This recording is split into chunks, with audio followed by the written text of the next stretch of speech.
As we know, the first stage forecast for the southwest monsoon season, that is June to September, rainfall was issued in April by the India Meteorological Department, the IMD. Today, IMD will issue the second stage long range forecast for southwest monsoon season, June to September rainfall. For this, I welcome Secretary, Ministry of Earth Sciences, Dr. M. Rajivan, and Director General, IMD, Dr. M. Mohapatra. Over to Dr. Rajivan. So good afternoon, all of you. We have three important announcements to make.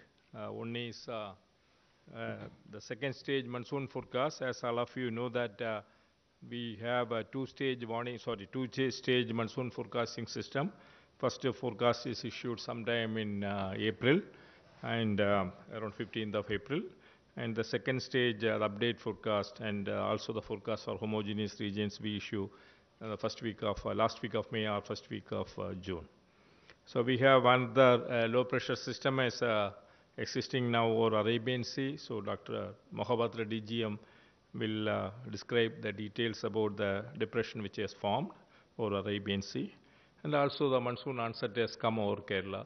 So we'll briefly mention about the details about monsoon onset also. So first I will describe the details about the second stage monsoon forecast. As you may be remembering that in April we gave a forecast for normal monsoon forecast, and quantitatively it was 100% of long period average. And now based on the statistical model as well as the dynamical models, we have come up with the update forecast for the country as a whole as well as for 4 homogeneous regions, June to September, and also for separately for month-wise rainfall for July and August. So I want to, at that time also I told that we have a good news that we are expecting a normal monsoon this year. So now also I would like to say that we have a good news that we will have a good monsoon this year, normal monsoon this year. And as per the statistical model forecast, quantitatively the monsoon rainfall will be 102%. That means 2% more than what we expected in April. So the conditions are becoming more favorable for a good monsoon. So with quantitatively the monsoon rainfall June to September over the country as a whole would be 102% of its long period average. Long period average means 88 centimeter if you take the long-term data. And for region-wise, 107% over Northwest India, it's a good number, and 103% over Central India, 102% over South Peninsula, and we are expecting little less than normal over Northeast India. Northeast India has been experiencing low rainfall for last few years, so we are expecting little less rainfall over Northeast India, 96%. So uniformly, we expect a good spatial distribution over the country during this monsoon season. All India will be 102, 107% over Northwest India, 103 over Central India, 102 over South Peninsula, and 96 over Northeast India with a model error of 8%. All India forecast will have an error of plus or minus 4%.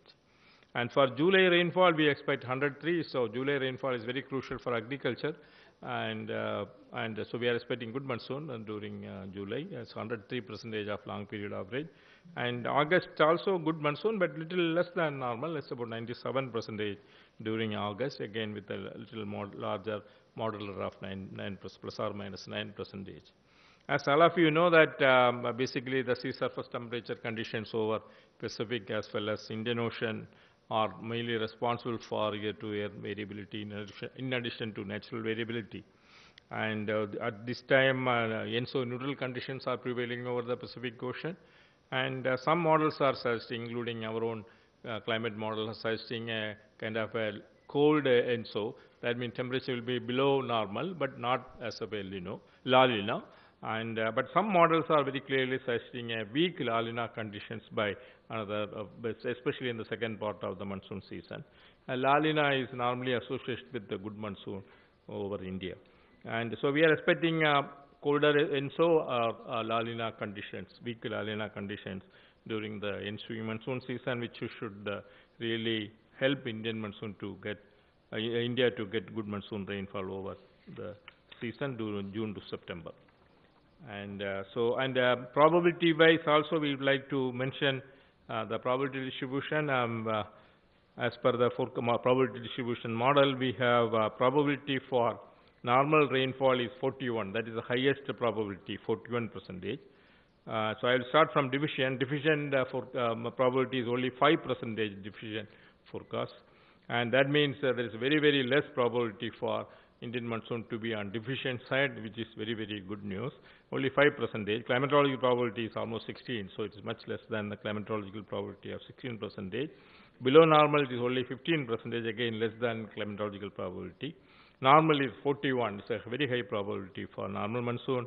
And above normal also is very high, it's 25% probability, and excess 14. So I'll repeat again, deficient 5%, below normal 15%, and normal is 41%, and above normal is 25, and excess is 14%. So distribution is little skewed towards positive side, and more probability for normal, above normal, excess rainfall, which is a good sign, and it's consistent with the quantitative precipitation forecast of 102% for long period average over India. So I will move on to the depression. Of course, Dr. Mohapatra will give you more details. Yesterday, low pressure system formed. Now it has become a deep depression. Sorry, depression over East Central and adjoining Southeast Arabian Sea. It is likely to move, intensify further into deep depression, then also a cyclonic storm, and it will likely to move northwards initially and move recurve northeastwards across North Maharashtra and South Gujarat coast between Harihareshwar, Raigad, and Daman during sometime in 3rd June. And the third news is we are all expecting monsoon to come, so monsoon has arrived over Kerala. We have specific objective conditions. It's not arbitrary conditions, objective conditions. Anybody can cross-check it and make sure that these conditions are met. The results are published in the peer-reviewed research paper, monsoon onset conditions, and so anybody can refer that paper, and it's available in IMD's website. So we have specific conditions to be met for declaring monsoon onset over Kerala. So today we have met that conditions. So we are declaring monsoon onset over Kerala. It's the northern limit of monsoon starts from Kannur, then it starts from Coimbatore. Most of Kerala is covered today by monsoon 2020. So with this, I will request now Dr. Mohapatra to briefly mention about more details about depression as well as, and also you may speak in Hindi. Thank you.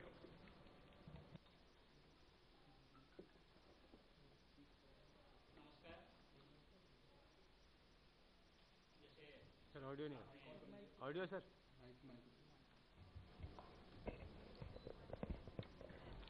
नमस्कार। जैसे secretary साहब ने आपको ये सूचित किए हैं कि इस साल हम एक नॉर्मल मॉनसून एक्सपेक्ट कर रहे हैं। जो हमारा पूर्वानुमान 15 अप्रैल को जारी हुआ था, इसके हिसाब से quantitatively 100% of the long period average पूर्वानुमान किया गया था, विथ ±5% मॉडल एरर। अभी आज जो पूर्वानुमान हम दे रहे हैं पूरे भारतवर्ष के लिए 1 जून से 30 सितंबर के अंदर होने वाले बारिश का परिमाण 102% ऑफ लॉन्ग पीरियड एवरेज होने का उम्मीद किया जा रहा है, और ये मॉडल का जो एरर है ±4% है। नॉर्मल रेनफॉल 1 जून से 30 सितंबर के अंदर लगभग 88 सेंटीमीटर होता है, और आज जो पूर्वानुमान है इसके हिसाब से 88 सेंटीमीटर की 102% होने का हम एक्सपेक्ट कर रहे हैं। आप डिफरेंट होमोजेनियस रीजन्स देखेंगे तो भारत मौसम विज्ञान विभाग 4 डिफरेंट होमोजेनियस रीजन्स के लिए पूर्वानुमान देते हैं। इसके हिसाब से इस साल जून से सितंबर के अंदर जो बारिश होने वाला है वो है नॉर्थ वेस्ट इंडिया के लिए 107% of the long period average, central India के लिए 103% of the long period average, south peninsula के लिए 102% of the long period average, और नॉर्थ ईस्ट इंडिया के लिए जैसे कुछ साल हो गया थोड़ा सा बारिश कम हो रहा है नॉर्थ ईस्ट इंडिया में, इस साल भी हमारा ये उम्मीद है कि 96% ऑफ लॉन्ग पीरियड एवरेज। इसका मतलब ये हुआ कि नॉर्थ वेस्ट, सेंट्रल और पेनिनसुलर इंडिया में 100 से एवोव रहने का, नियर नॉर्मल के एवोव नॉर्मल रहने का उम्मीद है, मगर नॉर्थ ईस्ट इंडिया में हम थोड़ा नॉर्मल रेनफॉल से कम उम्मीद कर रहे हैं, 96% ऑफ लॉन्ग पीरियड एवरेज। ये सभी मॉडल का एरर है, ±8%।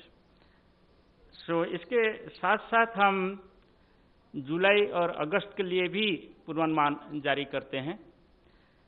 इस साल जुलाई महीना में जो बारिश हम एक्सपेक्ट कर रहे हैं वो है लॉन्ग पीरियड एवरेज की 103%, और अगस्त महीना में हम एक्सपेक्ट कर रहे हैं 97% of the long period average. और ये जो मंथली रेनफॉल का जो पूर्वानुमान हम देने के लिए मॉडल यूज करते हैं, इसका एरर है ±9%। आई थिंक नहीं आ रहा है वो। सो ये है क्वांटिटेटिव इंफॉर्मेशन। इसके साथ साथ हम एक प्रोबेबिलिस्टिक फोरकास्ट भी जारी करते हैं, और ये प्रोबेबिलिस्टिक फोरकास्ट के हिसाब से जो प्रोबेबिलिटी एसेस किया गया रेनफॉल का जून टू सितंबर, इसमें डेफिशिएंट रेनफॉल होने का प्रोबेबिलिटी 5% है, बिलो नॉर्मल रेनफॉल का प्रोबेबिलिटी 15% है, नॉर्मल रेनफॉल होने का प्रोबेबिलिटी 41% है, एबोव नॉर्मल का प्रोबेबिलिटी 25% है, और एक्सेस रेनफॉल का प्रोबेबिलिटी 14% है। सो आप ये सभी आंकड़े को कंपेयर करें, ये लगता है कि हमारा जो रेनफॉल एक्सपेक्टेड है वो नॉर्मल या एबोव नॉर्मल की तरफ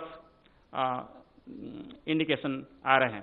सो ये जो प्रोबेबिलिस्टिक फोरकास्ट है, हमारा क्वांटिटेटिव फोरकास्ट के साथ एक मत है कि हम इस बार नॉर्मल से ज़्यादा माने 102% एक्सपेक्ट कर रहे हैं। और ये जो आप लार्ज स्केल फीचर्स हम देखते हैं कि यूजुअली हम जो El Nino and southern oscillation माने इक्वेटोरियल पैसिफिक ऊपर जो सी सरफेस टेम्परेचर होता है, इसका बहुत सारे भूमिका रहता है मानसून रेनफॉल के साथ। सो जैसे हमने 15 अप्रैल को आप लोगों को बताए थे कि इस बार न्यूट्रल एनसो कंडीशन है, और ऐसे प्रोबेबिलिटी है कि later half of the season यानी अगस्त सितंबर की तरफ ये वीक लानिना कंडीशन डेवलप हो सकता है।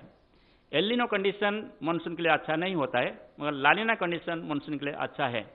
So one of the important factor जिसके लिए हम अच्छा मानसून इस बार उम्मीद कर रहे हैं वो है कि न्यूट्रल एनसो कंडीशन और possibility of weak La Nina condition in the second half of the season. Similarly आप जो इंडियन ओशन डाइपोल जे कि एल नीनो के काउंटरपार्ट बोल सकते हैं हमारा इंडियन ओशन में, वो अभी न्यूट्रल कंडीशन में है, और हमारी उम्मीद है कि ये न्यूट्रल कंडीशन जारी रहेगा throughout the monsoon season.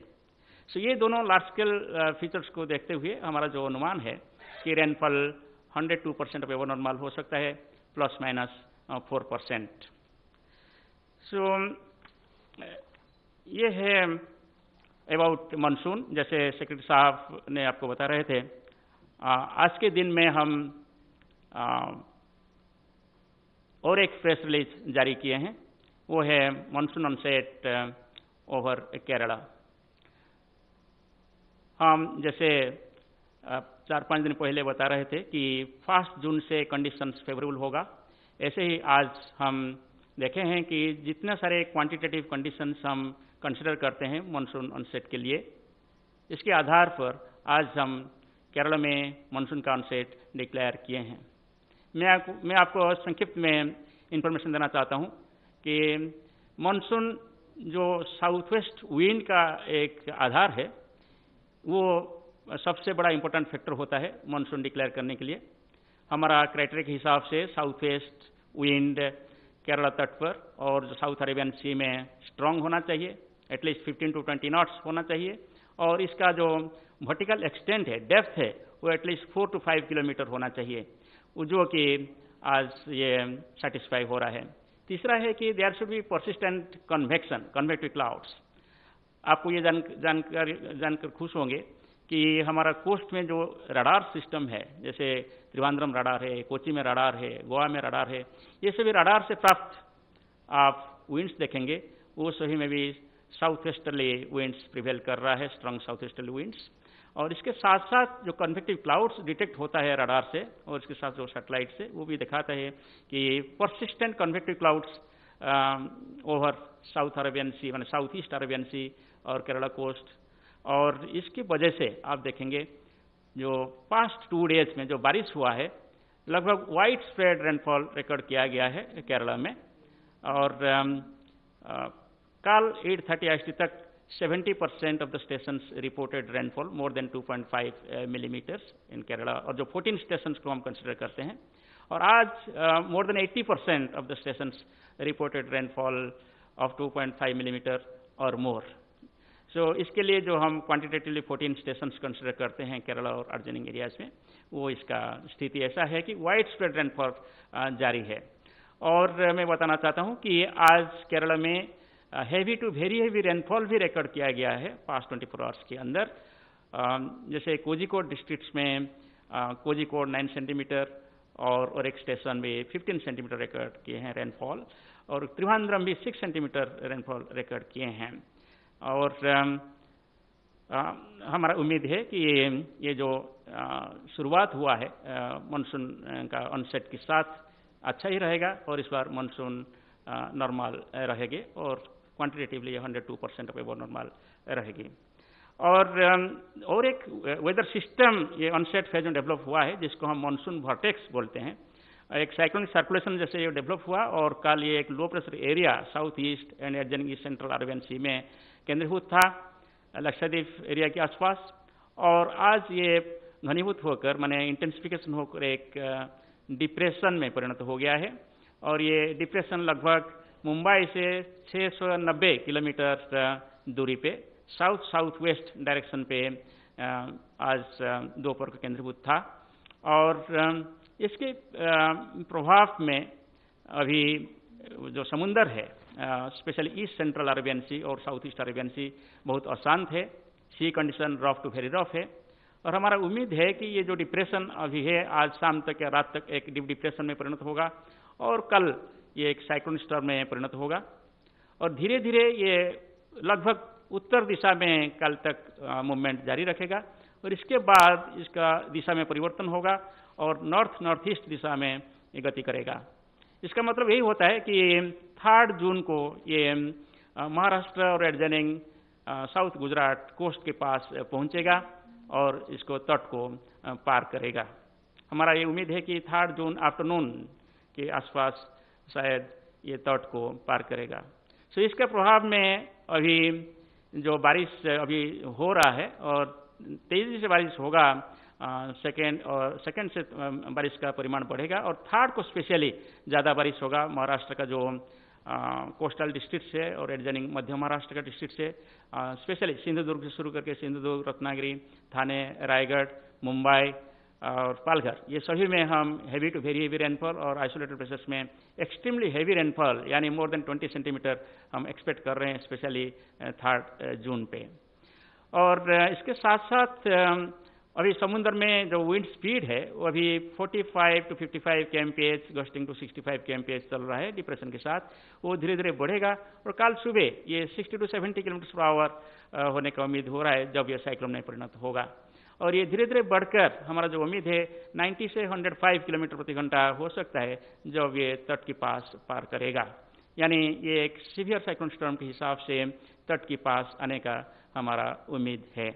मगर फिर भी अभी 3 दिन का पहला फोरकास्ट है ये, अभी हम कंटिन्यूसली इसको एसेस कर रहे हैं और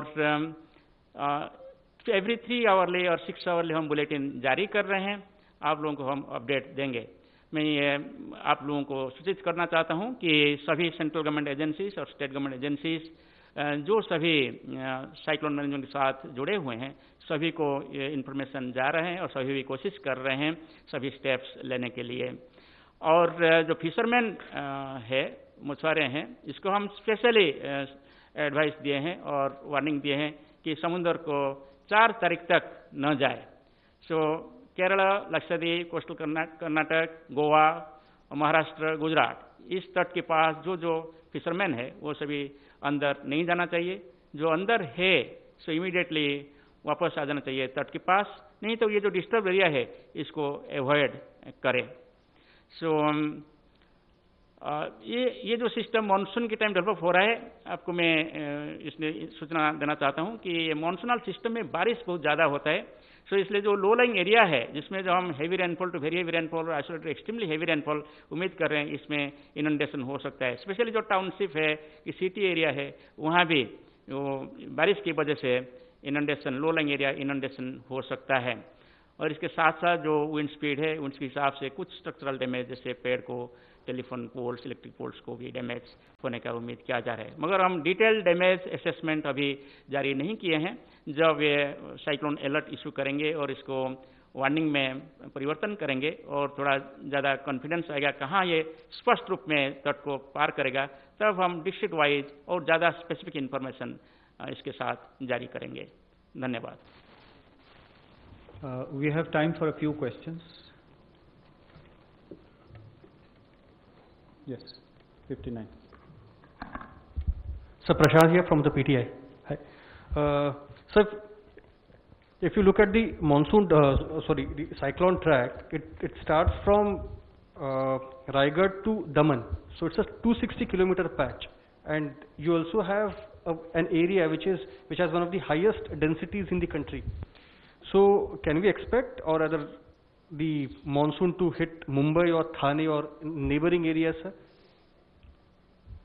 With this, say now the system is in depression stage, so therefore the landfall we are given it a larger area, and probably by tomorrow we will get a better idea with the model improving, the forecast improving. So we may be able to reduce the big distance between the landfall area which we are describing. Probably tomorrow we will have a better idea about the landfall, and this will give rain, but it may not be really bringing monsoon rains there. So this may not be a monsoon rains, because monsoon rain have a condition other than only rainfall. So probably this will bring a lot of rain, and also as Dr. Mahapatra was suggesting, it will give some heavy winds and strong winds, etc. But monsoon rains we may have to wait. Yeah, it's quite possible that after the storm moves away, then there could be a lull, and we normally call it a hiatus in the monsoon onset. Yeah. I have a online question. Recently, many research papers say that while monsoon rainfall average may be reached often, the number of rainy days may reduce, and the instances of extreme rainfall episodes will increase. Does the IMD think there is a merit in also trying to forecast extreme rainfall episodes, if any, as part of its long-term forecast stage 2? Well, it's a good question. So we have been also trying it, but at present what we are trying to predict is the mean rainfall, but question is how many days we can expect heavy rainfall or extreme rainfall. We are trying to, this is in research mode, and probably I may not be able to make a commitment that when we can make it operational. So we would like to have a kind of long-range forecast on many other aspects. For example, how many days will be active spell, how many days will be break spells, and how many days we will have number of rainy days, etc. So we are doing in research mode, and probably maybe after a couple of years, probably we may be able to make operational this kind of forecast. 63. Sir, Ehtisham हूँ news 18 से। ये जो cyclone की स्थिति बनी हुई है, ये आगे किस तरह से इसको देखते हैं, कितना खतरा आंक रहे हैं और कब तक ये सबसाइड करने की स्थिति में आ जाएगा? अभी जो हमारा असेसमेंट है, ये एक डिप्रेशन है और कल ये एक साइक्लोन में परिणत होने का हम उम्मीद कर रहे हैं। और जब तट के पास पहुंचेगा, दैट ऑन 3 जून ये तट के पास पहुंचेगा, हम उम्मीद कर रहे हैं, तब ये एक सीवियर साइक्लोन स्टॉर्म जिसका विंड स्पीड 90 से 105 किलोमीटर/आवर होने का पूर्वानुमान है। और ये तट के पास 3rd आफ्टरनून में पार करने का भी हम सूचना दिए हैं, मगर ये अभी 3 दिन का पहले फोरकास्ट है, हम इसको अपडेट कर रहे हैं हर 3 घंटे। मगर फोरकास्ट हमारा कंटिन्यूसली वही है कि ये साइक्लोन होगा और ये महाराष्ट्र और एडजनिंग गुजरात कोस्ट की तरफ जाएगा और 3 तारीख को ये तट को पार करेगा। Any more questions? Anybody else who hasn't asked? Yes, please. Please identify your organization. My name is Nipun Sahgal. I'm from ABP News. ये जो साइक्लोन का आप लोग अंदेशा कर रहे हैं, हालांकि अभी स्पष्टता आएगी ऐसा आप बता रहे हैं, लेकिन इसका ज्यादा प्रभाव जो कुछ भी होगा वो गुजरात में ज्यादा रहेगा या महाराष्ट्र में ज्यादा रहने की आपको उम्मीद है? अभी हमारा जो पूर्वानुमान है, इसके हिसाब से महाराष्ट्र का जो कोस्टल डिस्ट्रिक्ट है, इसमें इसका ज़्यादा प्रभाव रहने का उम्मीद किया जा रहा है। स्पेशली जो मुंबई, थाने, रायगढ़ और Ratnagiri and Sindhudurg districts. Any more? Anybody else? One last question again from PTI, then we'll conclude. Sir, you mentioned that Northeast will receive 96% of the LPA. But what about East India? Because you have Jharkhand there, Bihar, West Bengal. So, what kind of rainfall are we expecting there, sir? So that is, those states are part of Central India. We have told that, sorry, that also part of, especially West Bengal and Jharkhand and all is a part of Northeast India. So there also we are expecting less rainfall this year. Okay, thank you, friends. With this, we conclude this press conference. Thank you very much. Thank you.